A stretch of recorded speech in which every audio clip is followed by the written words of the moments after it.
In autumn of 1991, journalist Isaiah Thompson claims that kids in the Chicago area were scared to the bone.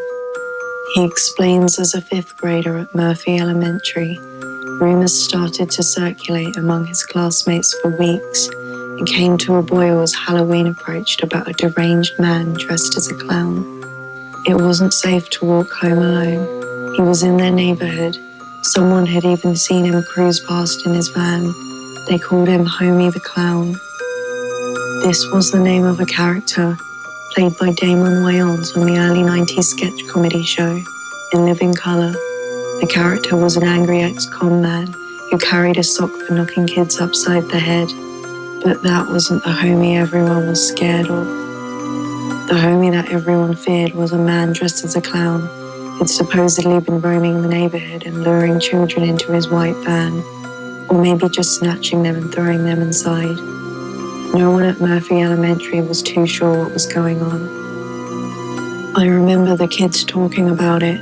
Somebody going around dressed up like Homie the Clown, says David Allison, a friend of Thompson's who was also in the fifth grade at the same elementary school. Another former classmate called Bob Chang remembers a kid in his church saying he saw Homie the Clown going by his school in Chicago, further north of where Chang went, and also recalls a witch hunt mentality. I remember that one day, a bunch of kids from the neighborhood and me were like, we're gonna catch this guy, and we went walking the neighborhood looking for Homie.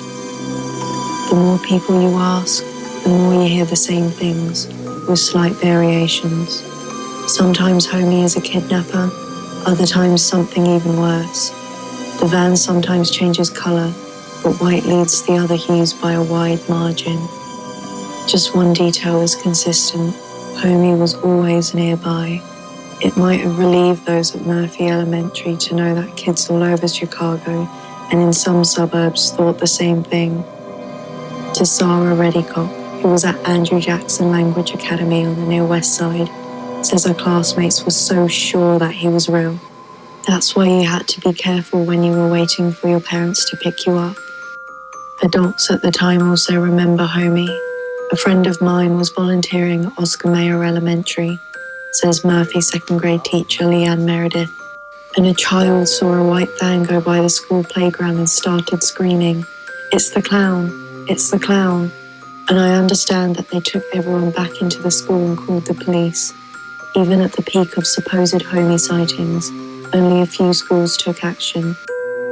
Homie didn't leave many traces in the media. There's a few clips that show sightings of a stubbornly mobile clown and the police force's increasing exasperation.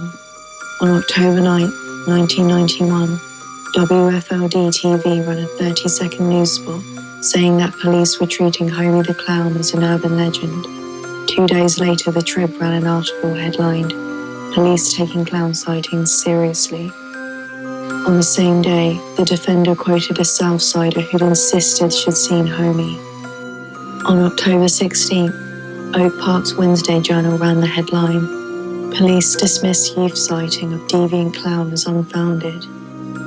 When Thompson asked Patrick Camden, Deputy Director of News Affairs for the Chicago Police Department, about Homie, he said, "You're gonna run this thing into the ground?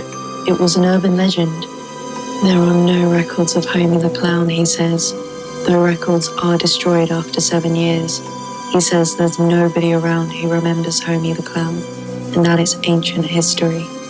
The Chicago police detective who worked on the case and was most frequently cited in the media, John Boyle, passed away in 2005. Homie left town quietly, simply fizzling out of existence.